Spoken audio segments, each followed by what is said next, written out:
മസൂറിയിലെ ഫാമിലാണ് Dale Carnegie അദ്ദേഹത്തിന്റെ ബാല്യകാലം ചിലവഴിച്ചത്. ഓരോരോ ചെറിയ കാര്യങ്ങൾക്ക് പോലും അദ്ദേഹം ചെറുപ്രായത്തിൽ വിഷമിച്ച് നടക്കുമായിരുന്നു.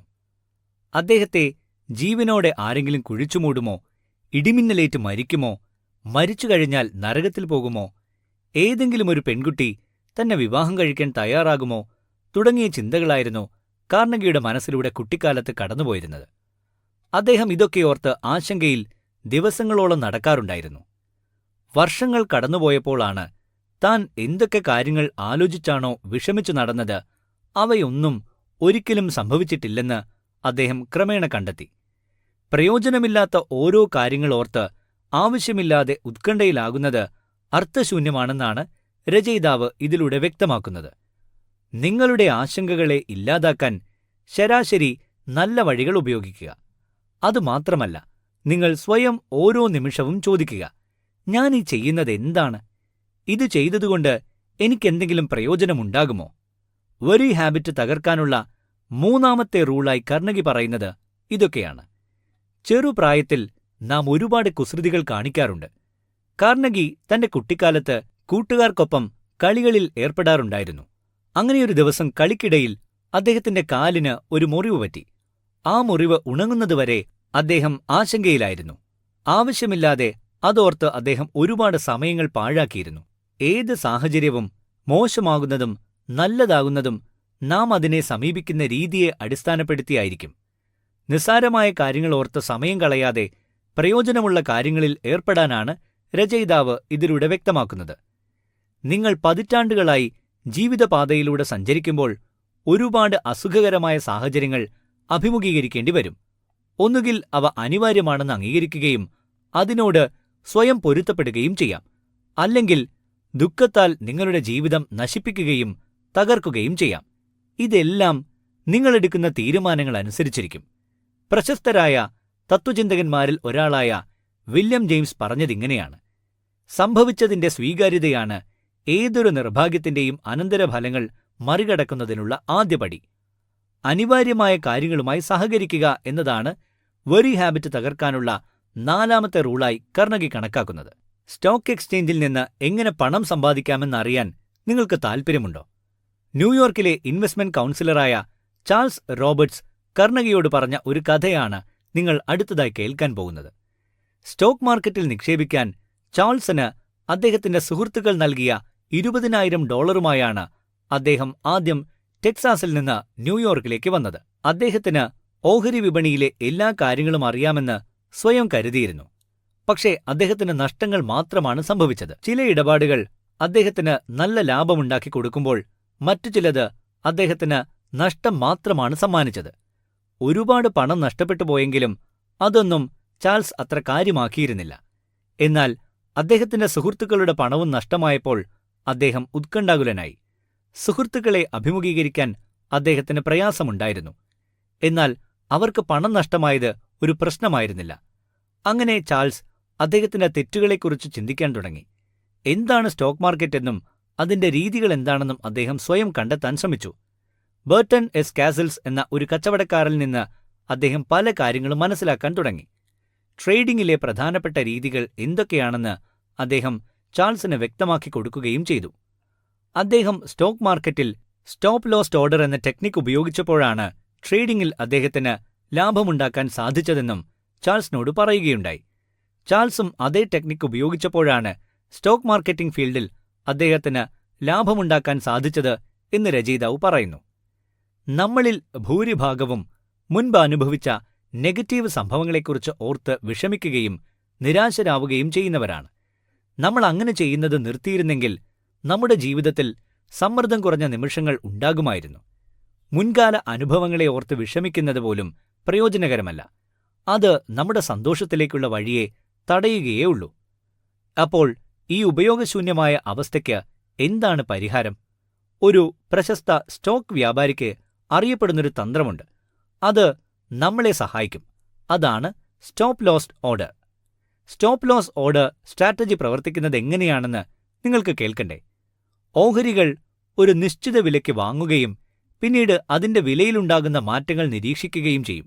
കൂടുതൽ നഷ്ടം ഒഴിവാക്കുക എന്നതാണ് ഈ തന്ത്രത്തിന്റെ ലക്ഷ്യം. ഈ തന്ത്രത്തിന് ഗുണമാണുള്ളത്. കൂടുതൽ പണം ലാഭിക്കുക മാത്രമല്ല, നഷ്ടം വന്നാലോ എന്ന മറ്റുള്ളവരുടെ പരിഹാസവും ഇതൊഴിവാക്കുകയും ചെയ്യുന്നു. ഈ തന്ത്രം ഉപയോഗിച്ചിരുന്ന വ്യക്തികളിലൊരാളായിരുന്നു ലിയോ ടോൾസ്റ്റോയ്. 50 വർഷമായി അദ്ദേഹം തന്റെ ഭാര്യയോടൊപ്പം നല്ല രീതിയിൽ ജീവിക്കാൻ ശ്രമിച്ചു. എന്നാൽ ചില കാരണങ്ങളാൽ അവരുടെ ദാമ്പത്യജീവിതം അത്ര സുഖകരമായിരുന്നില്ല. ജീവിതത്തിൽ ഐശ്വര്യം വീണ്ടെടുക്കാൻ സ്റ്റോപ്പ് ലോസ് ഓർഡർ പ്രയോഗിച്ചിരുന്നെങ്കിൽ അദ്ദേഹത്തിന്റെ ജീവിതം വ്യത്യസ്തമാകുമായിരുന്നു, അല്ലേ? നിങ്ങളിലെ വിദ്വേഷം മറികടക്കാനും ഇതേ തന്ത്രം പ്രയോഗിക്കാവുന്നതാണ് എന്ന് രചയിതാവ് അഭിപ്രായപ്പെടുന്നു. ആരോടെങ്കിലും വെറുപ്പ് കാണിച്ച് നിങ്ങളുടെ സമയവും ഊർജവും പാഴാക്കുന്നത് ഒരിക്കലും നല്ല കാര്യമല്ല. പിണക്കത്തിൽ നിന്ന് രക്ഷപ്പെടാൻ സ്റ്റോപ്പ് ലോസ് ഓർഡർ പ്രയോഗിച്ച ഏറ്റവും മികച്ച വ്യക്തിയാണ് എബ്രഹാം ലിങ്കൺ. വഴക്കിൽ നിന്ന് തനിക്ക് ഒരു നേട്ടവും ഉണ്ടായിട്ടില്ലെന്ന് പറഞ്ഞ എബ്രഹാം ലിങ്കൺ തന്നെ ആക്രമിച്ചവരോട് അവർ വഴക്ക് നിർത്തിയ ഉടൻ തന്നെ അദ്ദേഹം ക്ഷമിച്ചിരുന്നു. അതിനാൽ നിങ്ങൾക്ക് സമ്മർദ്ദവും പകയും തോന്നുന്ന കാര്യങ്ങളുണ്ടെങ്കിൽ ഒരു സ്റ്റോപ്പ് ലോസ് ഓർഡർ നൽകുക എന്നാണ് രചയിതാവ് പറയുന്നത്. കഴിഞ്ഞ കാര്യങ്ങളെക്കുറിച്ച് നിങ്ങൾ വിഷമിക്കാൻ തുടങ്ങുമ്പോൾ നിങ്ങൾ അതിന്റെ വെറുമൊരു അംശം മാത്രം കാണാനാണ് ശ്രമിക്കുന്നത്. അതെന്താണ്? നമ്മൾ ചെയ്തു കഴിഞ്ഞ കാര്യത്തെക്കുറിച്ച് ഒരിക്കലും വേവലാതിപ്പെടരുത്. അത് നമുക്ക് നാശം വിതയ്ക്കും. അങ്ങനെ ഭൂതകാല കാര്യങ്ങളെക്കുറിച്ച് വിഷമിക്കാൻ നമ്മൾ തീരുമാനിച്ചാൽ ആ കാര്യങ്ങളുടെ ചെറിയ ചെറിയ പ്രശ്നങ്ങൾ പോലും നമ്മെ വേട്ടയാടും.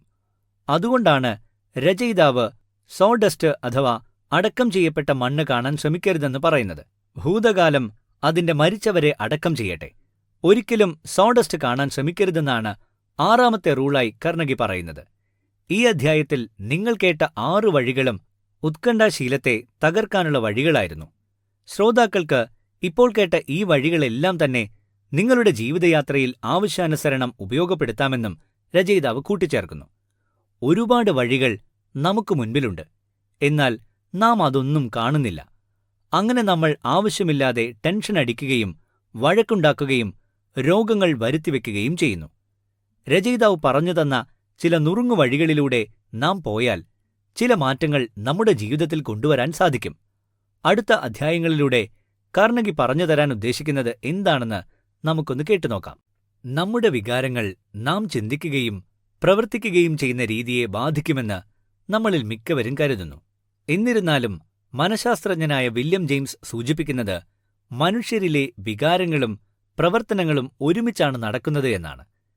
നമുക്ക് നമ്മുടെ ചില രീതികൾ നേരിട്ട് മാറ്റാൻ കഴിയില്ലെങ്കിലും നമ്മുടെ യുക്തികളും പ്രവർത്തനങ്ങളും ഉപയോഗിച്ച് അത് നമുക്ക് പരോക്ഷമായി മാറ്റാൻ കഴിയും. നിങ്ങൾക്ക് സന്തോഷം തോന്നണമെങ്കിൽ സന്തോഷത്തോടെ എപ്പോഴും ഇരിക്കാൻ ശ്രമിക്കുക. നിങ്ങൾക്ക് സുഖമില്ലെങ്കിൽ നിങ്ങളുടെ മുഖത്ത് ഒരു വലിയ പുഞ്ചിരി കൊണ്ടുവരാൻ ശ്രമിക്കുക. ഇതൊരൽപ്പം ബുദ്ധിമുട്ടുള്ള കാര്യമാണ്. പക്ഷേ ഈ സന്തോഷം നമ്മൾ കൊണ്ടുവരാൻ ശ്രമിച്ചാൽ നമ്മുടെ ഉത്കണ്ഠകളും നിരാശകളും നമ്മളിൽ നിന്ന് പടിയിറങ്ങിപ്പോകും. എപ്പോഴും മുഖത്ത് പുഞ്ചിരി കൊണ്ടുവരാൻ പലർക്കും കഴിയില്ല. ഏത് സമയത്തും വിഷമിച്ചിരിക്കുന്നവരെ നാം കാണാറുമുണ്ട്, അല്ലേ? അവർ ഒരു സെക്കൻഡ് പോലും ചിരിക്കാറില്ല. അതെന്താണ്? അവർ അതിന് ശ്രമിക്കാറില്ല.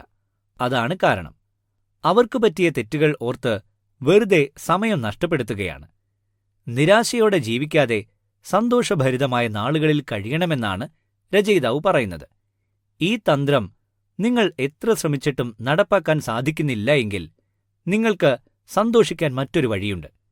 നിങ്ങളുടെ സന്തോഷം എല്ലാവരോടും കാണിക്കേണ്ടതില്ല. ഈ സാഹചര്യത്തിൽ സന്തോഷകരമായ കാര്യങ്ങളെക്കുറിച്ച് ചിന്തിക്കാൻ ശ്രമിക്കുക. സന്തോഷകരമായ ചിന്തകൾ കണ്ടെത്തുന്നത് പൂർണ്ണമായും നിങ്ങളുടെ ചുമതലയാണ്.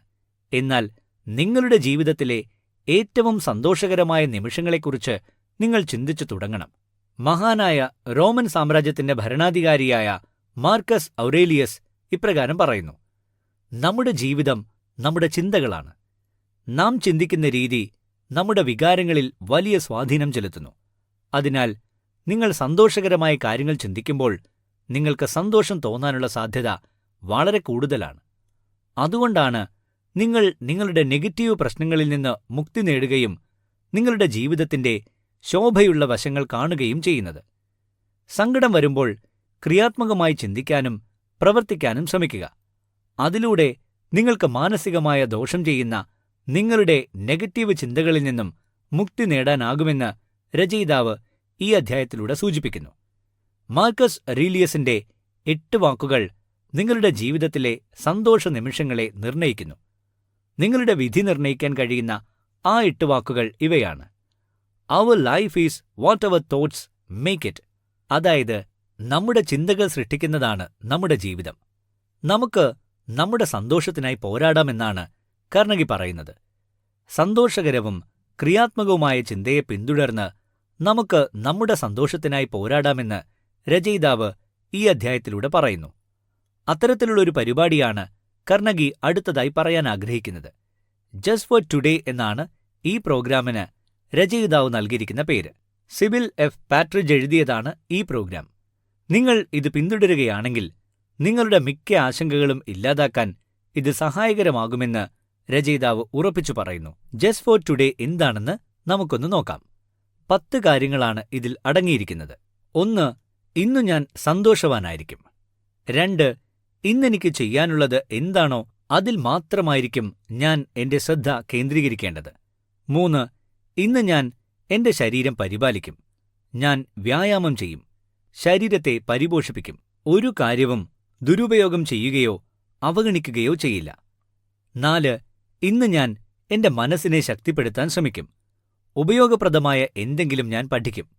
പരിശ്രമവും ചിന്തയും ഏകാഗ്രതയും നിലനിർത്താൻ ആവശ്യമുള്ള പുസ്തകങ്ങൾ ഞാൻ വായിക്കും. 5. മറ്റുള്ളവർ അറിയാതെ അവർക്കായി ഞാൻ നല്ലൊരു കാര്യം ഇന്ന് ചെയ്യും.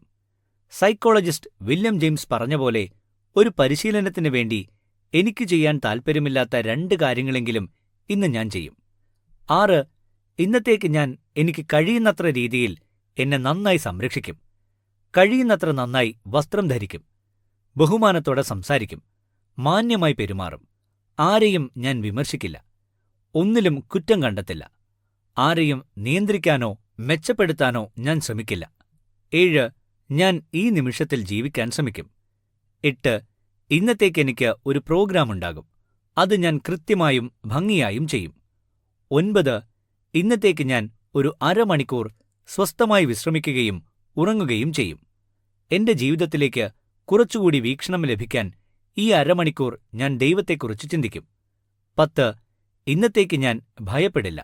പകരം സന്തോഷവാനായിരിക്കാനും മനോഹരമായത് ആസ്വദിക്കാനും സ്നേഹിക്കാനും ഞാൻ സ്നേഹിക്കുന്നവർ എന്നെ സ്നേഹിക്കുന്നുവെന്ന് വിശ്വസിക്കാനും ശ്രമിക്കും.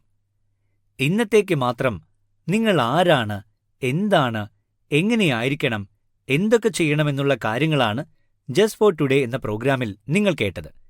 നിങ്ങൾക്കും ഈ പ്രോഗ്രാം പ്രയോജനപ്പെടുത്താവുന്നതാണ് എന്നാണ് രചയിതാവ് പറയുന്നത്.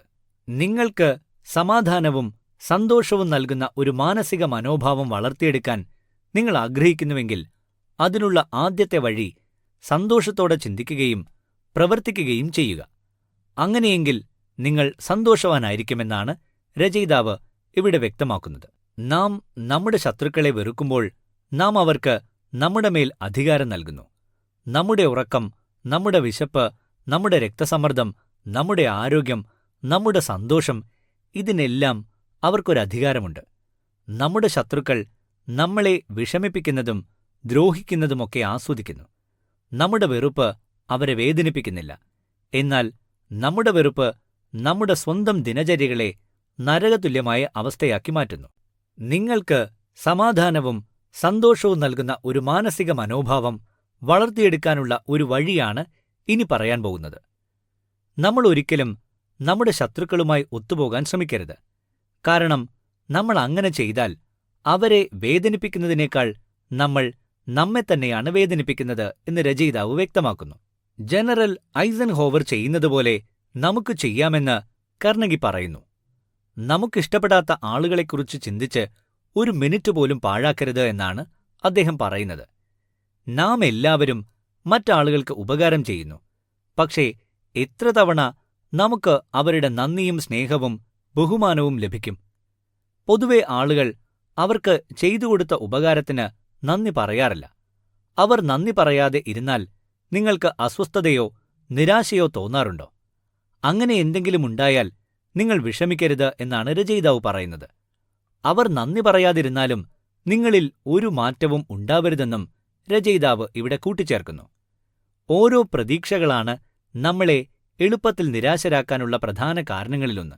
റോമൻ ചക്രവർത്തി മാർക്കസ് ഔറേലിയസിന് ഈ സാഹചര്യം നേരത്തെ അറിയാമായിരുന്നു. അദ്ദേഹം അതേക്കുറിച്ച് തന്റെ ഡയറിയിൽ ഒരിക്കൽ ഇങ്ങനെ എഴുതുകയുണ്ടായി: സ്വാർത്ഥരും അഹങ്കാരികളും നന്ദികെട്ടവരുമായ ആളുകളെ കണ്ടുമുട്ടുമെന്ന് എനിക്കറിയാമായിരുന്നു.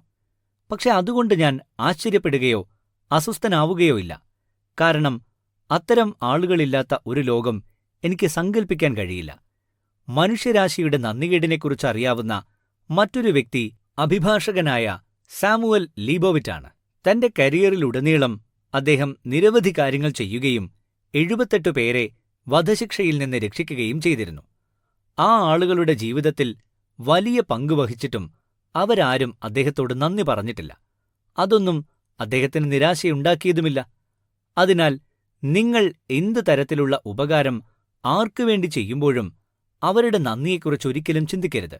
മറിച്ച് ഒരു ഉപകാരം ചെയ്യുന്നതിന്റെ സന്തോഷത്തിനായി നിങ്ങൾ ആ ജോലി ചെയ്യുക. അത് നിങ്ങൾക്ക് കൂടുതൽ സന്തോഷവും ആത്മവിശ്വാസവും നൽകും. കൃതജ്ഞത അഥവാ നന്ദി ജന്മസിദ്ധമായ ഒരു പ്രവൃത്തിയല്ല, മറിച്ച് അത് പഠിക്കാവുന്ന ഒന്നാണെന്ന കാര്യം മറക്കരുത് എന്നാണ് രചയിതാവ് ഇവിടെ പറയുന്നത്. നിങ്ങൾ ഓരോരുത്തരും മറ്റുള്ളവരിൽ നിന്ന് വ്യത്യസ്തമാണ്. കാരണം ഈ ഭൂമിയിൽ നിങ്ങളെപ്പോലെ മറ്റാരുമില്ല. സമാനമായ ജീനുകളൊന്നുമില്ല. എല്ലാവർക്കും അവരുടേതായ ജീനുകളാണുള്ളത്. നിങ്ങളോട് സാമ്യമുള്ള ഒരാൾ ജനിക്കാനുള്ള സാധ്യത 3 ലക്ഷം ബില്യണിൽ 1 മാത്രമാണ്. അതിനാൽ നമ്മൾ യുണീക്കാണെന്നുള്ളത് വ്യക്തമാണ്. എന്തുകൊണ്ടാണ് നമ്മൾ ഇപ്പോഴും മറ്റുള്ളവരോട് അസൂയപ്പെടുന്നത്, അല്ലെങ്കിൽ അവരെ അനുകരിക്കുന്നത്? അങ്ങനെ ചെയ്യരുതെന്നും അത് ചെയ്യുന്നതിൽ ഒരർത്ഥവും ഇല്ലെന്നാണ് കർണഗി വ്യക്തമാക്കുന്നത്. നമ്മൾ മറ്റൊരാളാകാൻ അഥവാ മറ്റൊരാളെപ്പോലെ ആകാൻ ആഗ്രഹിക്കുന്നത് ആരോഗ്യകരമല്ല. അത് നിങ്ങൾക്ക് മാനസിക പിരിമുറുക്കമുണ്ടാക്കാനുള്ള സാധ്യത വളരെ കൂടുതലാണ്. മനഃശാസ്ത്രജ്ഞനായ വില്യം ജെയിംസ് പറയുന്നത് ഇങ്ങനെയാണ്: സ്വയം കണ്ടെത്താത്ത ആളുകൾ അഥവാ അവരുടെ പ്രത്യേകതയെ ഉൾക്കൊള്ളാത്ത ആളുകൾ അവരുടെ യഥാർത്ഥ കഴിവിന്റെ 10% മാത്രമേ ഉപയോഗിക്കുന്നുള്ളൂ. ആളുകൾ മറ്റുള്ളവരെപ്പോലെ പ്രവർത്തിക്കുന്നത് നിർത്തി സ്വയം കണ്ടെത്തണം. അതുവഴി അവർക്ക് അവരുടെ യഥാർത്ഥ കഴിവുകൾ കാണാൻ കഴിയുമെന്നാണ് കാർണഗി ചൂണ്ടിക്കാണിക്കുന്നത്. കുട്ടിക്കാലത്തെ ആഘാതങ്ങളും ഭർത്താവിന്റെയും കുടുംബത്തിന്റെയും ഉയർന്ന പ്രതീക്ഷകളും കാരണം മറ്റുള്ളവരെപ്പോലെയാകാൻ ശ്രമിച്ചവരിലൊരാളാണ് എഡിത്ത് ഓൾറെഡ്. അതുകൊണ്ടാണ് ആ വർഷങ്ങളിലെല്ലാം അവർക്ക് അവരെ തന്നെ കണ്ടെത്താൻ കഴിയാതെ വന്നത്. അതിനു പകരം അവരുടെ കുടുംബത്തിനു വേണ്ടി ഏറ്റവും അനുയോജ്യമായ ഒരാളാവാനായിരുന്നു അവർ ശ്രമിച്ചത്. അവരുടെ ജീവിത സാഹചര്യങ്ങൾ എഡിത്തിനെ അവരായി തന്നെ തുടരാൻ പ്രേരിപ്പിച്ചു. അങ്ങനെ അവർ സന്തോഷവതിയും ആത്മവിശ്വാസമുള്ളവളുമായി മാറി. നമ്മൾ മറ്റുള്ളവരെ അനുകരിക്കരുത്. നമ്മൾ നമ്മെ സ്വയം കണ്ടെത്താൻ ശ്രമിക്കണം എന്നാണ് രചയിതാവ് ഈ അധ്യായത്തിലൂടെ പറയുന്നത്. നമ്മളിൽ ഓരോരുത്തർക്കും ഓരോ വ്യക്തിത്വങ്ങളുണ്ട്. അത് നാം സ്വയം കണ്ടെത്തണം. നമ്മുടെ കുറവുകളും കഴിവുകളും ആഗ്രഹങ്ങളും നേട്ടങ്ങളും പരാജയങ്ങളും എല്ലാം നാം മനസ്സിലാക്കണം. എങ്കിൽ മാത്രമേ നാം ഒരു നിമിഷമെങ്കിലും സന്തോഷത്തോടെയിരിക്കൂ. മറ്റൊരാൾ ജീവിക്കുന്നതുപോലെ ജീവിക്കാൻ നമുക്ക് സാധിക്കില്ല. അത് യാഥാർത്ഥ്യമല്ല. അങ്ങനെ മറ്റുള്ളവരെ പോലെ ജീവിക്കാൻ ശ്രമിച്ചാൽ നാം നാശത്തിന്റെ പടുകുഴിയിലകപ്പെടും എന്ന കാര്യം നാം ഓർമ്മിക്കണമെന്നാണ് രചയിതാവ് സൂചിപ്പിക്കുന്നത്. ജീവിതത്തിലെ ഏറ്റവും പ്രധാനപ്പെട്ട കാര്യം നിങ്ങളുടെ നേട്ടങ്ങൾ മുതലാക്കരുത് എന്നതാണ്. ഏതൊരു മണ്ടനും അത് ചെയ്യാൻ കഴിയും. നിങ്ങളുടെ നഷ്ടത്തിൽ നിന്ന് ലാഭം നേടുക എന്നതാണ് പ്രധാന കാര്യം. അതിന് ബുദ്ധി ആവശ്യമാണ്. അതാണ് വിവേകമുള്ള മനുഷ്യനെയും ഒരു വിഡ്ഢിയെയും വേർതിരിക്കുന്ന ഫാക്ടർ. അതിനാൽ നമുക്ക് സമാധാനവും സന്തോഷവും നൽകുന്ന ഒരു മാനസിക മനോഭാവം വളർത്തിയെടുക്കാൻ നാം ശ്രമിക്കണം.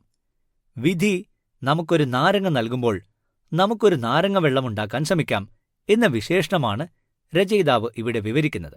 ഉത്കണ്ഠയൊഴിവാക്കാനും സമാധാനവും സന്തോഷവും വളർത്തിയെടുക്കാനും നിങ്ങൾ ആഗ്രഹിക്കുന്നുവെങ്കിൽ ആരുടെയെങ്കിലും മുഖത്ത് സന്തോഷത്തിന്റെ പുഞ്ചിരി വിടരുന്ന ഒരു നല്ല പ്രവൃത്തി എല്ലാ ദിവസവും ചെയ്യുക എന്നതാണ് രചയിതാവ് ഈ അധ്യായത്തിലൂടെ നിർദ്ദേശിക്കുന്നത്. ഡെയിൽ കാർണേഗിയുടെ അമ്മ സ്കൂൾ ടീച്ചറും അച്ഛനൊരു കൃഷിക്കാരനുമായിരുന്നു. വസ്ത്രങ്ങളും അവ കഴുകാൻ ഉപയോഗിക്കുന്ന സോപ്പും അദ്ദേഹത്തിന്റെ അമ്മ ഉണ്ടാക്കുമായിരുന്നു. വീട്ടിൽ വളർത്തുന്ന പന്നികളെ വിറ്റുകിട്ടുന്ന പൈസ കൊണ്ടായിരുന്നു അവർ ജീവിച്ചിരുന്നത്. മാവ്, പഞ്ചസാര, കാപ്പി എന്നിവയൊക്കെ വാങ്ങാൻ അവർ വെണ്ണയും മുട്ടയും മറ്റും പലചരക്ക് കടയിൽ കച്ചവടം ചെയ്യുമായിരുന്നു. ദിവസവും ജോലിക്ക് പോകുന്നവരായിട്ടുപോലും അവർക്ക് കടങ്ങൾ ഒരുപാടുണ്ടായിരുന്നു. ഒരിക്കൽ അപ്രതീക്ഷിതമായുണ്ടായ വെള്ളപ്പൊക്കം അവരുടെ ചോളകൃഷി നശിക്കാൻ കാരണമായി. പിന്നീട് വർഷങ്ങളോളം പ്രളയം കാരണം അവരുടെ കൃഷിയിടങ്ങൾ നശിച്ചുകൊണ്ടിരുന്നു. പന്നികൾക്ക് കോളറ പിടിപെടുകയും അവയൊക്കെ ചത്തൊടുങ്ങുകയും ചെയ്തു. അങ്ങനെയിരിക്കെ പ്രളയം സംഭവിക്കാത്ത ഒരു വർഷം അവർ കൃഷിഭൂമിയിൽ ചോളവിളവ് തുടങ്ങുകയും കന്നുകാലികളെ വാങ്ങി ധാന്യങ്ങളൊക്കെ കൊടുത്ത് അവയെ വളർത്തിയെടുക്കുകയും ചെയ്തു. പക്ഷേ വിപണിയിൽ കന്നുകാലികളുടെ വില കുറയുകയാണ് ചെയ്തത്. അതുകൊണ്ടുതന്നെ കന്നുകാലികളെ വിറ്റതിൽ നിന്നും കാര്യമായ ലാഭമൊന്നും അദ്ദേഹത്തിന്റെ കുടുംബത്തിനുണ്ടാക്കാൻ സാധിച്ചില്ല. അവയെ വളർത്തിയെടുക്കാൻ വേണ്ടി മാത്രം ഒരുപാട് ചിലവ് കാർണേഗിയുടെ കുടുംബത്തിന് വഹിക്കേണ്ടിവന്നു. 10 വർഷത്തെ കഠിനമായ അധ്വാനത്തിനു ശേഷം അവർ കടക്കെണിയിലായി. അവർ അവരുടെ കൃഷിയിടം പണയപ്പെടുത്തി. എത്ര ശ്രമിച്ചിട്ടും ബാങ്കിൽ പലിശ പോലും അടയ്ക്കാൻ അവർക്ക് കഴിഞ്ഞിരുന്നില്ല. ബാങ്ക് ഉദ്യോഗസ്ഥർ അദ്ദേഹത്തിന്റെ പിതാവിനെ പണം കൊടുക്കാത്തതിന്റെ പേരിൽ അപമാനിച്ചു. കൃഷിയിടം അവരുടെ പക്കലിൽ നിന്ന് പിടിച്ചെടുക്കുമെന്ന് ഉദ്യോഗസ്ഥർ അവരോട് പറഞ്ഞിരുന്നു. 47-ാമത്തെ വയസ്സിൽ അദ്ദേഹത്തിന്റെ അച്ഛന് കടങ്ങളും അപമാനങ്ങളുമല്ലാതെ മറ്റൊന്നുമുണ്ടായിരുന്നില്ല എന്ന് കർണഗി പറയുന്നു. അദ്ദേഹത്തിന്റെ അച്ഛൻ ആകെ വിഷമിച്ചു. മരിക്കണോ ജീവിക്കണോ എന്ന അവസ്ഥയിലായി.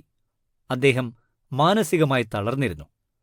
അദ്ദേഹത്തിന് ശാരീരിക അസ്വസ്ഥതകളും രോഗങ്ങളും പിടിപെട്ടു. അധികനാൾ അദ്ദേഹം ജീവിച്ചിരിക്കില്ലെന്ന് ഡോക്ടർമാർ പറയുകയും ചെയ്തു.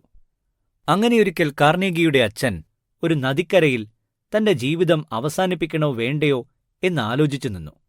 ആ ദിവസം അദ്ദേഹത്തിന്റെ ജീവിതത്തിലെ പുതിയ ഒരു വഴിത്തിരിവായിരുന്നു. അതായത്, കാർണേഗിയുടെ അമ്മ ഒരു ദൈവവിശ്വാസിയായിരുന്നു. അവരുടെ പ്രാർത്ഥനയുടെ ഫലമായിരുന്നു അവരുടെ കഷ്ടപ്പാടുകൾ മാറ്റിയതെന്ന് അദ്ദേഹം കാർണേഗിയോട് പറഞ്ഞിട്ടുണ്ടായിരുന്നു. കാർണേഗിയെ ദൈവവിശ്വാസിയാക്കണമെന്ന് അവർക്ക് താൽപ്പര്യമുണ്ടായിരുന്നു. ദൈവിക പ്രവർത്തനങ്ങളിൽ അദ്ദേഹം മുഴുകണമെന്ന് അദ്ദേഹത്തിന്റെ അമ്മയ്ക്ക് ആഗ്രഹമുണ്ടായിരുന്നു. എന്നാൽ കാർണേഗി അതിൽ നിന്ന് മാറിയാണ് സഞ്ചരിച്ചത്. ദൈവിക അറിവുകൾ സമ്പാദിക്കാൻ ശ്രമിച്ചെങ്കിലും അതിനെക്കുറിച്ചൊക്കെ മനസ്സിലാക്കാൻ തുടങ്ങിയപ്പോൾ അതിലൊന്നും ഒരർത്ഥവുമില്ലെന്ന് കാർണേഗി മനസ്സിലാക്കി. ബൈബിൾ എങ്ങനെ എഴുതപ്പെട്ടു എന്നതിനെക്കുറിച്ചുള്ള പുസ്തകങ്ങൾ അദ്ദേഹം വായിച്ചു. അതിന്റെ പല വാദങ്ങളെയും അദ്ദേഹം ചോദ്യം ചെയ്യാൻ തുടങ്ങി. അന്നത്തെ പ്രഭാഷകർ പഠിച്ച പല സിദ്ധാന്തങ്ങളെയും അദ്ദേഹം സംശയിക്കാൻ തുടങ്ങി. എന്ത് വിശ്വസിക്കണമെന്ന് അദ്ദേഹത്തിന് അറിയില്ലായിരുന്നു.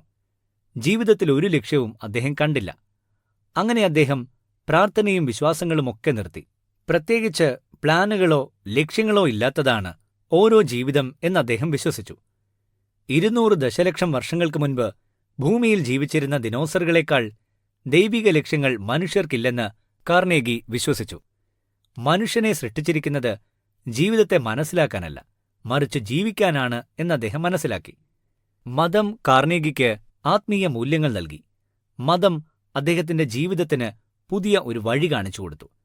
സംതൃപ്തിയും സമാധാനവും നിറഞ്ഞ ഒരു ജീവിതം അദ്ദേഹത്തിന് മുൻപിൽ തെളിഞ്ഞു. മതം അദ്ദേഹത്തിന് വിശ്വാസവും പ്രതീക്ഷയും ധൈര്യവും നൽകി. അത് പിരിമുറുക്കങ്ങൾ, ഉത്കണ്ഠകൾ, ഭയം, ആശങ്കകൾ എന്നിവയില്ലാതാക്കി. മതം അദ്ദേഹത്തിന്റെ ജീവിതത്തിന് ഒരു ലക്ഷ്യം നൽകി. അത് അദ്ദേഹത്തിന്റെ ജീവിതത്തെ വളരെയധികം മെച്ചപ്പെടുത്തി.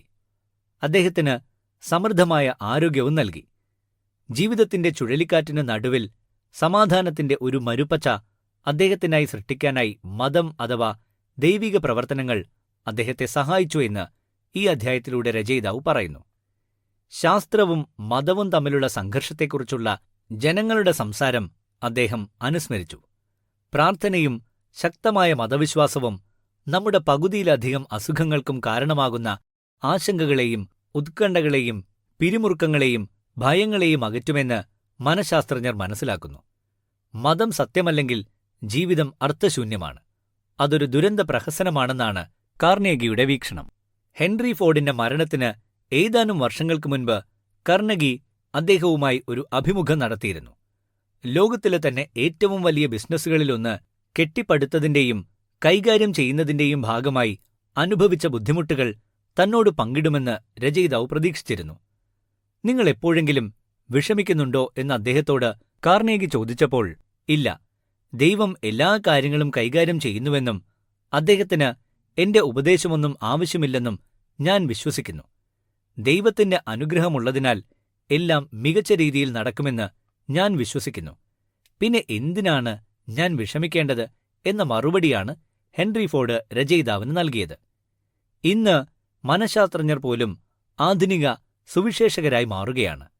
നമ്മുടെ സൈക്കോളജിസ്റ്റുകളും സൈക്യാട്രിസ്റ്റുകളും എന്താണ് പഠിപ്പിക്കുന്നതെന്നറിയാൻ ഡോക്ടർ ഹെൻറി സി ലിങ്ക് എഴുതിയ ദ റിട്ടേൺ ടു റിലീജിയൻ എന്ന പുസ്തകം വായിക്കാനാണ് രചയിതാവ് നമ്മോട് ആവശ്യപ്പെടുന്നത്. മേരി കുഷ്മാൻ എന്ന ഒരു സ്ത്രീയുടെ കഥയാണ് അടുത്തതായി രചയിതാവ് ഈ പുസ്തകത്തിലൂടെ പങ്കുവെക്കുന്നത്. അവരുടെ ദയനീയമായ ജീവിതത്തെയാണ് രചയിതാവ് ഇവിടെ വിവരിക്കുന്നത്. മേരിയുടെ ഭർത്താവിന് ആഴ്ചയിൽ $18 മാത്രം വരുമാനമുള്ള ജോലിയാണുണ്ടായിരുന്നത്. ചില ആഴ്ചകളിൽ ഇത്ര പോലും അദ്ദേഹത്തിന് കിട്ടിയിരുന്നില്ല. ആക്സിഡന്റും കഠിനമായ പനിയുമൊക്കെ കാരണം അദ്ദേഹത്തിന് ദിവസങ്ങളോളം ഓഫീസിൽ പോകാനും സാധിച്ചിരുന്നില്ല. വീടിനടുത്ത് താമസിക്കുന്നവരുടെ തുണികൾ അലക്കിയും ഇസ്തിരിയിട്ടും കൊടുക്കുന്ന ജോലിയായിരുന്നു മേരിയുടേത്. കുട്ടികൾക്ക് അടുത്തുള്ള കടയിൽ നിന്നും മറ്റുമാണ് ഭക്ഷണവും വസ്ത്രവും അവർ വാങ്ങി നൽകിയിരുന്നത്. ഇതെല്ലാം കാരണം വളരെ ഉത്കണ്ഠ നിറഞ്ഞ ഒരു ജീവിതമാണ് മേരി നയിച്ചിരുന്നത്. ഒരിക്കൽ അവരുടെ 11 വയസ്സുള്ള മകൻ അടുത്തുള്ള പലചരക്ക് കടയിൽ നിന്ന് കുറച്ചു പെൻസിലുകൾ മോഷ്ടിക്കുകയുണ്ടായി എന്ന ഒരു ആരോപണം അവർ കേൾക്കാനിടയായി. തന്റെ മകൻ അങ്ങനെ ചെയ്യില്ലെന്ന് മേരിക്ക് അറിയാമായിരുന്നു. ആളുകൾ ആ കുട്ടിയെ പരിഹസിക്കുകയും വഴക്ക് പറയുകയും ചെയ്തു. ഇതൊക്കെ മേരിക്ക് താങ്ങാവുന്നതിലും അപ്പുറമായിരുന്നു. വിഷമം സഹിക്കാൻ വയ്യാതെ മേരി അവരുടെ 5 വയസ്സുള്ള മകളെയുമെടുത്ത് മുറിയിൽ കയറി ഹീറ്ററിന്റെ ഗ്യാസ് തുറന്നുവിട്ടു. അങ്ങനെ ജീവിതം അവസാനിപ്പിക്കാനാണ് അവർ ഒരുങ്ങിയത്. അപ്പോഴാണ് എവിടെ നിന്നോ ഒരു പാട്ട് കേട്ടത്. അത് കേട്ടപ്പോഴാണ് താൻ ചെയ്തത് തെറ്റാണെന്ന് മേരിക്ക് മനസ്സിലായത്. മരണം ഒന്നിനുമൊരു പരിഹാരമല്ലെന്നും അവർ ആ നിമിഷം തിരിച്ചറിഞ്ഞു. തന്റെ പ്രശ്നങ്ങളെല്ലാം ദൈവത്തിൽ അർപ്പിക്കാനാണ് മേരി പിന്നീട് തീരുമാനിച്ചത്. അങ്ങനെ മേരിയുടെ പ്രശ്നങ്ങൾ അവസാനിച്ചു. അവർക്ക് ഒരു വലിയ ക്ലബ്ബിൽ ഹാച്ചെക്ക് ഗേൾ എന്ന ഒരു ജോലിയും കിട്ടി. അവരുടെ ഒരു മകന് കൗ ഫാമിൽ ഒരു ജോലിയും കിട്ടി. അങ്ങനെ മേരിയുടെ മക്കൾ വളർന്ന് കല്യാണമൊക്കെ കഴിച്ച് സുഖമായി ജീവിക്കാനും തുടങ്ങി. അന്ന് ആ മോശമായ ചിന്തയുണ്ടായ ദിവസത്തെ കാര്യങ്ങൾ ഓർക്കാൻ മേരി പിന്നീട് തയ്യാറല്ലായിരുന്നു. അവർ അന്ന് മരിച്ചിരുന്നെങ്കിൽ പിന്നീട് അവർക്കുണ്ടായ സുഖങ്ങളും സന്തോഷങ്ങളും അനുഭവിക്കാൻ പറ്റില്ലായിരുന്നുവെന്നും മേരി പിന്നീട് ചിന്തിച്ചിരുന്നു. ആര് മരിക്കാനായി തയ്യാറെടുത്താലും അത് ചെയ്യരുത് എന്ന് പറയാനാണ് മേരി ഇപ്പോൾ ഇഷ്ടപ്പെടുന്നതെന്ന് രചയിതാവ് പറയുന്നു. ദൈവികമായ പ്രവർത്തനങ്ങളിൽ ഏർപ്പെട്ടാൽ നമ്മുടെ ഉത്കണ്ഠകളും ആകുലതകളും നിരാശയും നമ്മളിൽ നിന്ന് ഒഴിഞ്ഞുപോകുമെന്ന വസ്തുതയാണ് കാർണഗി ഈ അധ്യായത്തിലൂടെ വ്യക്തമാക്കുന്നത്. മതപരമായ കാര്യങ്ങളെ വിശ്വസിക്കുന്നവരും വിശ്വസിക്കാത്തവരും നമ്മുടെ സമൂഹത്തിലുണ്ട്. അതിൽ വിശ്വസിക്കുന്നവർക്ക് ജീവിതത്തിൽ ചെറിയ മാറ്റങ്ങളുണ്ടാക്കാൻ സാധിക്കുമെന്നാണ് രചയിതാവ് ഇവിടെ ചൂണ്ടിക്കാണിക്കുന്നത്. എന്തുകൊണ്ടാണ് മതത്തിലുള്ള വിശ്വാസം നമുക്ക് സമാധാനവും ശാന്തതയും ധൈര്യവും നൽകുന്നത്? വിശാലവും ശാശ്വതവുമായ യാഥാർത്ഥ്യങ്ങളെ മുറുകെ പിടിക്കുന്നത് ഒരാൾക്ക് അദ്ദേഹത്തിന്റെ ഓരോ പ്രവർത്തനങ്ങളും നിസ്സാരമായി തോന്നും. യഥാർത്ഥ മതവിശ്വാസി അവൻ ചെയ്യുന്ന കാര്യങ്ങളിൽ ശാന്തത കണ്ടെത്താൻ ശ്രമിക്കും. മാത്രമല്ല, സമചിത്തതയോടെ അവൻ അവന്റെ പ്രവർത്തനങ്ങളിൽ ഏർപ്പെടുകയും ചെയ്യുമെന്നാണ് സൈക്കോളജിസ്റ്റായ വില്യം ജെയിംസ് പറയുന്നതെന്ന് രചയിതാവ് ഇവിടെ സൂചിപ്പിക്കുന്നു. നമുക്ക് ആശങ്കയുണ്ടെങ്കിൽ എന്തുകൊണ്ട് ദൈവത്തെ ആശ്രയിച്ചുകൂടാ? മതത്തിൽ വിശ്വാസമുണ്ടെങ്കിൽ എന്തുകൊണ്ട് ദൈവത്തിലുള്ള വിശ്വാസം അംഗീകരിക്കുന്നില്ല? രചയിതാവിന്റെ ഈ ചോദ്യങ്ങൾക്കുള്ള ഉത്തരം ശ്രോതാക്കൾക്ക് പറയാൻ സാധിക്കുമോ? മനുഷ്യരുടെ 3 അടിസ്ഥാന മാനസിക ആവശ്യങ്ങൾ പ്രാർത്ഥനയിലൂടെ നിറവേറ്റാൻ സാധിക്കുമെന്നാണ് രചയിതാവ് പറയുന്നത്. ഏതൊക്കെയാണ് ആ 3 പ്രാർത്ഥനകൾ എന്ന് കേൾക്കാം. 1. നമ്മെ ബുദ്ധിമുട്ടിക്കുന്ന കാര്യങ്ങൾ കൃത്യമായി വാക്കുകളിൽ വിവരിക്കാൻ പ്രാർത്ഥന നമ്മെ സഹായിക്കുന്നു. പ്രാർത്ഥിക്കുന്നത് ഒരു തരത്തിൽ നമ്മുടെ പ്രശ്നം കടലാസിൽ എഴുതുന്നതുപോലെയാണ്. ഒരു പ്രശ്നത്തിന് നാം സഹായം തേടുകയാണെങ്കിൽ അത് ദൈവത്തിൽ നിന്നായാൽ പോലും നാം അത് വാക്കുകളിൽ വിവരിക്കണം. 2. പ്രാർത്ഥന നമ്മുടെ ഭാരങ്ങൾ പങ്കുവെക്കുന്നു. നമ്മൾ ഒറ്റയ്ക്കല്ല എന്ന തോന്നൽ നമുക്ക് നൽകുന്നു.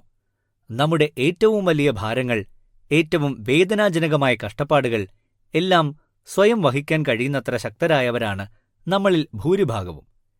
ചിലപ്പോൾ നമ്മുടെ ഉത്കണ്ഠകൾ നമ്മുടെ അടുത്ത ബന്ധുക്കളുമായോ സുഹൃത്തുക്കളുമായോ പോലും ചർച്ച ചെയ്യാൻ കഴിയാത്ത വിധത്തിലുള്ളതായിരിക്കും. അപ്പോൾ പ്രാർത്ഥനയാണ് അതിന് പരിഹാരം. നാം മാനസിക പിരിമുറുക്കത്തിലായിരിക്കുമ്പോൾ നമ്മുടെ വിഷമങ്ങൾ ആരോടെങ്കിലും പറയുന്നത് ചികിത്സാപരമായി നല്ലതാണെന്ന് ഏതൊരു മനോരോഗ വിദഗ്ധനും നമ്മോട് പറയും. നമുക്ക് മറ്റൊരാളോട് പറയാൻ കഴിയാത്തപ്പോൾ അത് നമുക്കെല്ലായ്പ്പോഴും ദൈവത്തോട് പറയാൻ സാധിക്കും. 3. പ്രാർത്ഥന സജീവമായ ഒരു തത്വം പ്രാബല്യത്തിൽ വരുത്തുന്നു. അത് പ്രവർത്തനത്തിലേക്കുള്ള ആദ്യ പടിയാണ്. ഒരു ലോകപ്രശസ്ത ശാസ്ത്രജ്ഞൻ പറഞ്ഞതിങ്ങനെയാണ്: പ്രാർത്ഥനയാണ് ഒരാൾക്ക് സൃഷ്ടിക്കാൻ കഴിയുന്ന ഏറ്റവും ശക്തമായ ഊർജം. എങ്കിൽ എന്തുകൊണ്ടാണ് നമുക്കത് പ്രയോജനപ്പെടുത്തിക്കൂടാത്തത്? അതിനെ ദൈവമെന്നോ അല്ലാഹുവെന്നോ ആത്മാവെന്നോ നമുക്ക് വിളിക്കാം. നിങ്ങൾക്ക് നിങ്ങളുടെ വിശ്വാസം നഷ്ടപ്പെട്ടിട്ടുണ്ടെങ്കിൽ ആ വിശ്വാസം പുതുക്കാൻ സർവശക്തനായ ദൈവത്തോട് നിങ്ങൾക്ക് അപേക്ഷിക്കാം. ദൈവമേ, എനിക്കിനി ഒറ്റയ്ക്ക് യുദ്ധം ചെയ്യാൻ കഴിയില്ല. എനിക്ക് നിന്റെ സഹായം വേണം, നിന്റെ സ്നേഹം വേണം. എന്റെ എല്ലാ തെറ്റുകളും ക്ഷമിക്കണമേ. എല്ലാ തിന്മകളിൽ നിന്നും എന്റെ ഹൃദയത്തെ ശുദ്ധീകരിക്കണമേ. സമാധാനത്തിലേക്കും സ്വസ്ഥതയിലേക്കും ആരോഗ്യത്തിലേക്കും വഴി കാണിച്ചു തരിക. എന്റെ ശത്രുക്കളോടുപോലും ഞാൻ സ്നേഹത്തോടെ ഇടപെടണമേ എന്ന് പ്രാർത്ഥിക്കാനാണ് കാർണഗി നമ്മോട് നിർദ്ദേശിക്കുന്നത്. ഉത്കണ്ഠകളിൽ നിന്ന് കരകയറാനായിട്ടുള്ള മികച്ച ഒരു മാർഗമായിട്ടാണ് രചയിതാവ് ഇതിനെ കണക്കാക്കുന്നത്.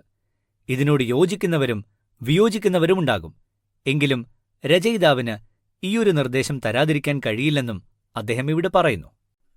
എല്ലായ്പ്പോഴും പൊതുജന ശ്രദ്ധയിൽ നിൽക്കുന്ന ആളുകൾ വളരെയധികം വിമർശനങ്ങൾ കേൾക്കാറുണ്ട്. ഇത് എന്തുകൊണ്ടെന്ന് നിങ്ങൾ എപ്പോഴെങ്കിലും ചിന്തിച്ചിട്ടുണ്ടോ? ഇതിന് കാരണം സാധാരണക്കാർക്ക് അവരോട് അസൂയ തോന്നുന്നതുകൊണ്ടാണ്. അവർ പറയുന്ന കാര്യങ്ങളെല്ലാം നാം വിശ്വസിക്കുന്നു. അതിൽ നല്ലത് ഏത് എന്നുള്ളത് നാം മനസ്സിലാക്കുന്നില്ല. ആരെങ്കിലും നിങ്ങളെ വിമർശിക്കുമ്പോഴെല്ലാം ആ വിമർശനങ്ങളെ നിങ്ങളൊരു അഭിനന്ദനമായി കണക്കാക്കണം. അതിന് അപമാനമായിട്ട് കാണരുത്. ആരെങ്കിലും നിങ്ങളെ വിമർശിക്കുന്നുണ്ടെങ്കിൽ അതിന്റെ കാരണം നിങ്ങൾ എന്തെങ്കിലും വിജയം കൈവരിക്കുകയോ അല്ലെങ്കിൽ എന്തെങ്കിലും ശ്രദ്ധ അർഹിക്കുന്ന കാര്യം ചെയ്തതുകൊണ്ടാണോ എന്നോർക്കണമെന്നാണ് രചയിതാവ് പറയുന്നത്. കൂടാതെ നിങ്ങൾക്ക് വളരെയധികം വിമർശനങ്ങൾ ലഭിക്കുന്നുണ്ടെങ്കിൽ നിങ്ങൾക്ക് സ്വയം നിങ്ങളെക്കുറിച്ച് ചിന്തിക്കാം. അതിനാൽ നിങ്ങൾ വിമർശിക്കപ്പെടുമ്പോഴെല്ലാം അതിനെക്കുറിച്ചോർത്ത് വിഷമിക്കേണ്ട കാര്യമില്ല. അതിനെ ഒരു അഭിനന്ദനമായി കരുതുക. അപ്പോൾ അത് നിങ്ങളിൽ വ്യത്യാസം സൃഷ്ടിക്കും. HP ഹൗവൽ എന്ന ഒരു കലാകാരനെക്കുറിച്ചാണ് അടുത്തതായി രചയിതാവ് പറയുന്നത്. അദ്ദേഹത്തിന്റെ മരണവാർത്ത ശരിക്കും ഞെട്ടിക്കുന്നതായിരുന്നു എന്ന് കാർണഗി പറയുന്നു. കാരണം അദ്ദേഹം American commercial national bank and trust കമ്പനിയുടെ ബോർഡ് ചെയർമാനായിരുന്നു.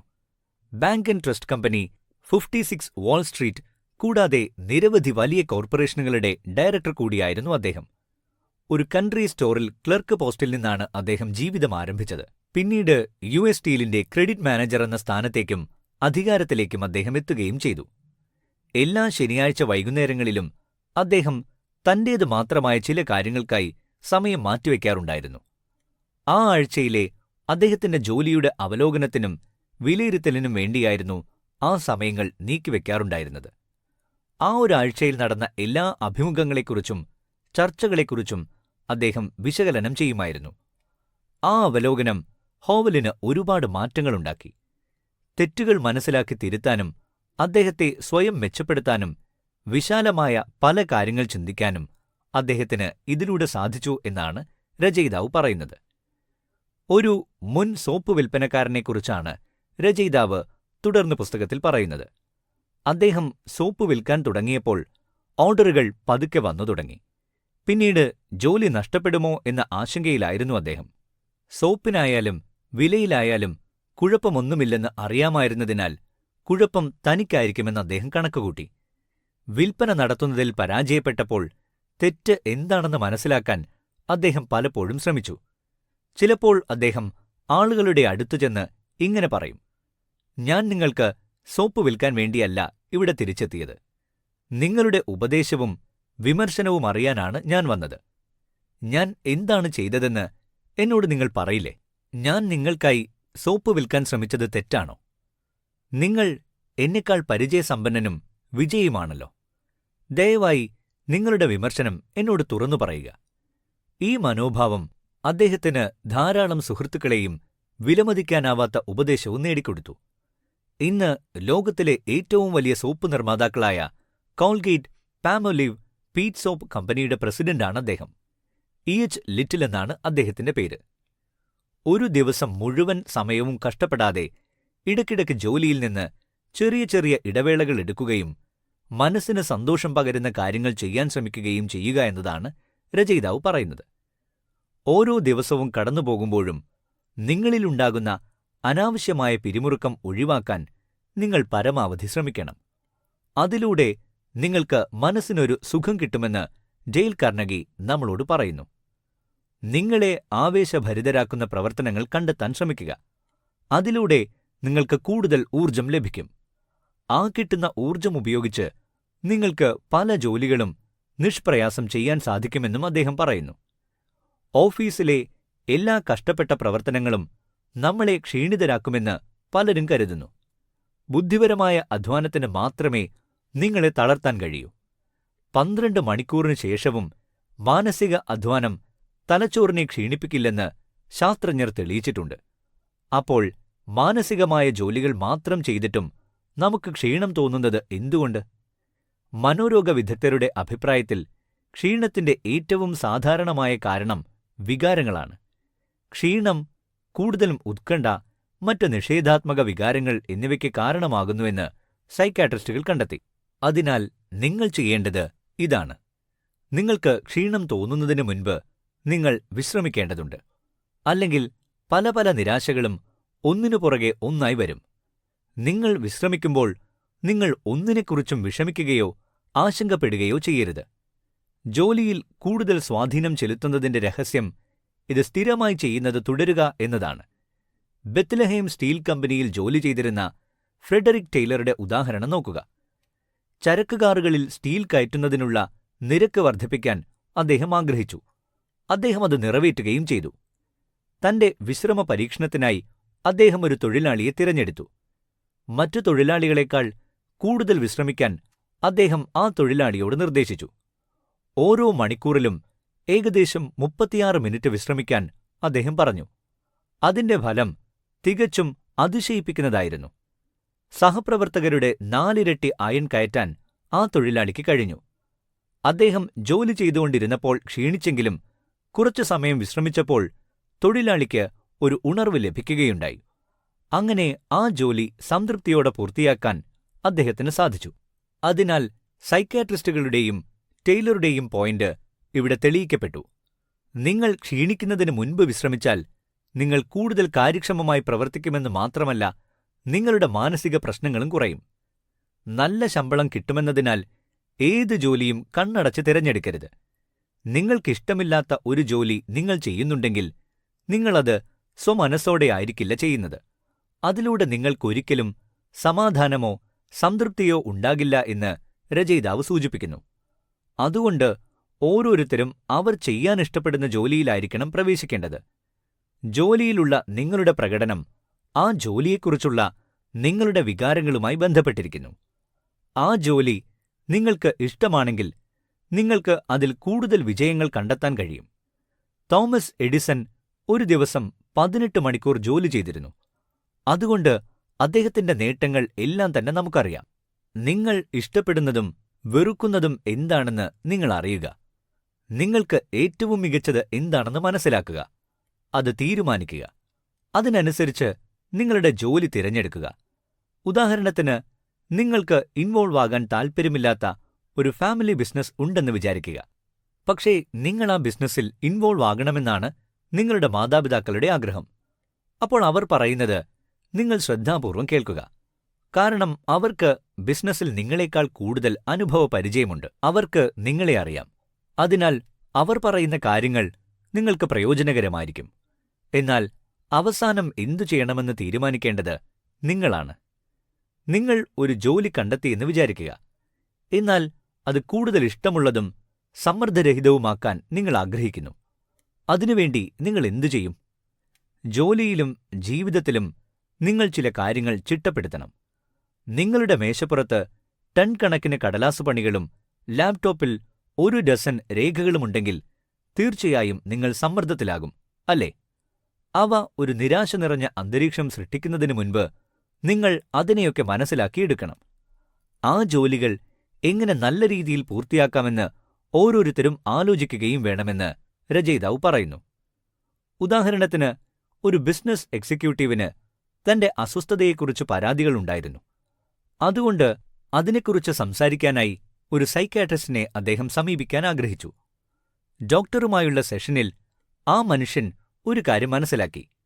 അതായത്, ഒരു ചെറിയ പ്രശ്നത്തിനു വേണ്ടി അവരുടെ സെഷൻ തടസ്സപ്പെടുമ്പോഴെല്ലാം ഡോക്ടർ ഉടൻ തന്നെ അത് പരിഹരിക്കുകയാണ് ചെയ്തത്. എക്സിക്യൂട്ടീവ് അത് കണ്ട് മോട്ടിവേറ്റഡ് ആവുകയും അത് തന്റെ ജീവിതത്തിൽ പ്രയോഗിക്കാൻ തീരുമാനിക്കുകയും ചെയ്തു. 6 ആഴ്ചയ്ക്കുള്ളിൽ അദ്ദേഹം അസ്വസ്ഥതയിൽ നിന്ന് മുക്തി നേടുകയും സുഖം പ്രാപിക്കുകയും ചെയ്തുവെന്ന് മാത്രമല്ല, അദ്ദേഹം ഒരു അച്ചടക്കമുള്ള മനുഷ്യനായി മാറുകയും ചെയ്തു. ക്ഷീണവും ഉത്കണ്ഠയും തടയാനും നിങ്ങളുടെ ഊർജവും ആത്മധൈര്യവും ഉയർന്ന നിലയിലാക്കാനുമുള്ള 6 വഴികളാണ് ഈ അധ്യായത്തിലൂടെ കാർണഗി അടുത്തതായി വിവരിക്കുന്നത്. ആ 6 വഴികൾ എന്തൊക്കെയാണെന്ന് നമുക്കോരോന്നായി കേൾക്കാം. 1-ാമത്തെ റൂൾ: നിങ്ങൾ ക്ഷീണിക്കുന്നതിന് മുൻപ് വിശ്രമിക്കാൻ ശ്രമിക്കുക. എന്തെങ്കിലും ജോലി ചെയ്യുകയാണെങ്കിൽ അതിൽ ക്ഷീണിക്കുന്നതിന് മുൻപ് തന്നെ കുറച്ചുനേരം ഒന്ന് വിശ്രമിക്കണം. എങ്കിൽ മാത്രമേ ആ ജോലി ഉന്മേഷത്തോടെ വളരെ വേഗത്തിൽ നല്ല രീതിയിൽ പൂർത്തിയാക്കാൻ സാധിക്കൂ. റൂൾ 2: നിങ്ങളുടെ ജോലിയിൽ സന്തോഷം കണ്ടെത്താനും കുറച്ചു സമയം വിശ്രമിക്കാനും പഠിക്കുക. റൂൾ 3: നിങ്ങളൊരു വീട്ടമ്മയാണെങ്കിൽ വീട്ടിൽ തന്നെ കുറച്ചു സമയം വിശ്രമിച്ച് നിങ്ങളുടെ ആരോഗ്യവും ശരീരവും സംരക്ഷിക്കുക. റൂൾ 4: ഇനി പറയുന്ന 4 പ്രവർത്തനശീലങ്ങൾ പ്രയോഗിക്കുക. 1. നിങ്ങളുടെ നിലവിലുള്ള പ്രശ്നവുമായി ബന്ധപ്പെട്ടവയുടെ കുറിപ്പുകൾ മാത്രം സൂക്ഷിക്കുക. 2. കാര്യങ്ങൾ അവയുടെ പ്രാധാന്യത്തിന്റെ ക്രമത്തിൽ ചെയ്യുക. 3. നിങ്ങളൊരു പ്രശ്നം അഭിമുഖീകരിക്കുമ്പോൾ ആ സമയത്ത് ഒരു തീരുമാനമെടുക്കാൻ ആവശ്യമായ വസ്തുതകൾ നിങ്ങൾക്കുണ്ടെങ്കിൽ അത് ആ സമയം തന്നെ പരിഹരിക്കുക. 4. കാര്യങ്ങൾ ഓർഗനൈസ് ചെയ്യാനും അതിനായി ആളുകളെ അപ്പോയിന്റ് ചെയ്യാനും അതിന്റെയൊക്കെ മേൽനോട്ടം വഹിക്കാനും സ്വയം പഠിക്കുക. റൂൾ 5: ഉത്കണ്ഠയും ക്ഷീണവും തടയാനും നിങ്ങളുടെ ജോലിയിൽ നിങ്ങൾ തന്നെ സ്വയം ഉത്സാഹം പകരുക. റൂൾ 6: ഉറക്കക്കുറവ് മൂലം ആരും ഒരിക്കലും മരിച്ചിട്ടില്ല. അതുകൊണ്ട് ഉറക്കമില്ലായ്മയെക്കുറിച്ച് ആശങ്കപ്പെടാതിരിക്കാൻ ഓർമ്മിക്കുക. ഈ വഴികൾ ശ്രോതാക്കൾക്ക് ഒരുപാട് ഗുണം ചെയ്യുമെന്ന് രചയിതാവ് കരുതുന്നു. ആത്മവിശ്വാസം, മനസ്സിനെ ശക്തിപ്പെടുത്തൽ, വൈകാരിക പക്വത എന്നിവ വളർത്തിയെടുക്കാൻ ആഗ്രഹിക്കുന്ന എല്ലാവർക്കുമായി രചയിതാവ് ഈ പുസ്തകം സമർപ്പിക്കുന്നു. ഉത്കണ്ഠകളെ എങ്ങനെ മറികടക്കാം, ജോലിസ്ഥലത്തും ദൈനംദിന ജീവിതത്തിലും ഉത്കണ്ഠയെ എങ്ങനെ നേരിടാം എന്നറിയാൻ ആഗ്രഹിക്കുന്നവർക്കായി ഇതിലെ ഓരോ അധ്യായങ്ങളും ശ്രദ്ധയോടെ കേൾക്കാവുന്നതാണ്. ഉത്കണ്ഠ, ഭയം, മാനസിക പിരിമുറുക്കം എന്നിവയൊക്കെ ഉണ്ടാകുമ്പോൾ നമ്മൾ പല കാര്യങ്ങളിൽ ഏർപ്പെടണമെന്നും പല വഴികൾ തിരഞ്ഞെടുക്കണമെന്നും രചയിതാവ് ഇതിനോടകം പല അധ്യായങ്ങളിലൂടെയും പങ്കുവച്ചു. അതുപോലെ തന്നെ അടുത്തതായി അദ്ദേഹം പറയുന്ന ഒരു വഴിയാണ് നിങ്ങൾക്ക് കംഫർട്ടബിൾ എന്ന് തോന്നുന്ന ഒരാളോട് സംസാരിക്കുക എന്നുള്ളത്. നിങ്ങൾക്ക് ഒരു വൈകാരികമായതോ മാനസികമായതോ ആയ എന്തെങ്കിലും പ്രശ്നമുണ്ടെങ്കിൽ എന്തുകൊണ്ടാണ് നിങ്ങൾ ആരോടെങ്കിലും അതിനെപ്പറ്റിയിട്ടോ മറ്റോ സംസാരിക്കാത്തത്? എന്തുകൊണ്ട് നിങ്ങൾ നിങ്ങളുടെ മനസ്സിന്റെ ആ ഭാരം ഇറക്കിവെക്കാൻ ശ്രമിക്കുന്നില്ല എന്ന ചില ചോദ്യങ്ങളാണ് രചയിതാവ് ചോദിക്കുന്നത്. നമ്മെ വേട്ടയാടുന്നതെന്താണോ അത് സ്വയം ഇല്ലാതാക്കാൻ ശ്രമിക്കണം. അതിന് നാം സ്വയം മനസ്സിനെ പാകപ്പെടുത്തിയെടുക്കണം. ഒരാളോട് സംസാരിച്ചാൽ തീരാവുന്ന പ്രശ്നമേ നമുക്ക് കാണൂ.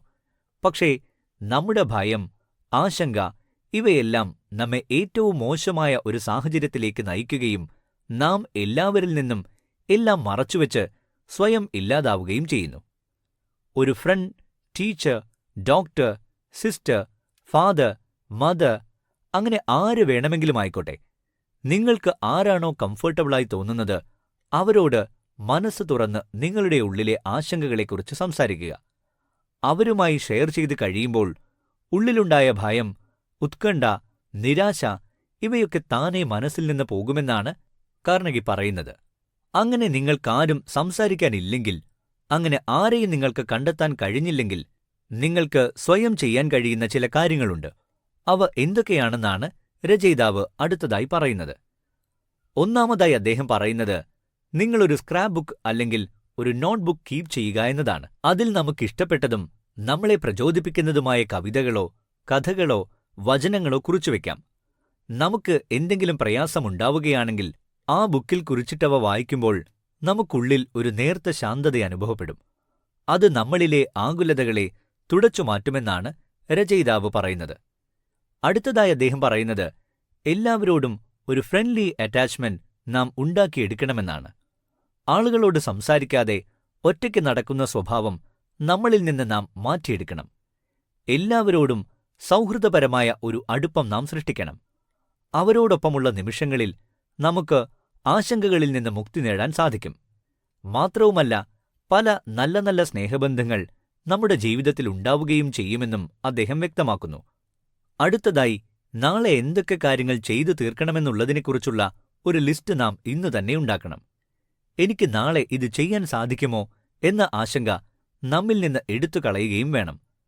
ഒന്നും നാളേക്കായി മാറ്റിവെക്കാതെ ചെയ്യേണ്ട സമയത്ത് ചെയ്തു പൂർത്തീകരിക്കാനും നാം ശ്രമിക്കണമെന്ന് രചയിതാവ് പറയുന്നു. അതുപോലെ തന്നെ അധികമൊന്നും ചിന്തിച്ചിരിക്കാതെ മനസ്സിനെ റിലാക്സ് മോഡിലിടാനും നാം എപ്പോഴും ശ്രമിക്കണമെന്നും കാർണഗി പറയുന്നു. മനസ്സിനെ ശാന്തമാക്കാൻ ചില എക്സസൈസസ് ചെയ്യാമെന്നും രചയിതാവ് പറയുന്നു. ക്ഷീണവും ഉത്കണ്ഠയും തടയാൻ സഹായിക്കുന്ന 4 നല്ല ശീലങ്ങളാണ് അടുത്തതായി രചയിതാവ് പങ്കുവെക്കുന്നത്. നമ്മുടെ മുൻപിൽ ഒരുപാട് കാര്യങ്ങൾ ചെയ്യാനുണ്ട്. എന്നാൽ നമുക്കതൊക്കെ ചെയ്തു തീർക്കാൻ തീരെ സമയവുമില്ല. ചില സ്ഥാപനങ്ങളിൽ ഓഫീസ് ജീവനക്കാരന്റെ ടേബിൾ നിറയെ ചെക്ക് ചെയ്യേണ്ട ഫയൽസ്, പേപ്പേഴ്സ് ഒക്കെ കൊണ്ട് നിറഞ്ഞുകിടക്കുന്നത് നമുക്ക് കാണാൻ സാധിക്കും.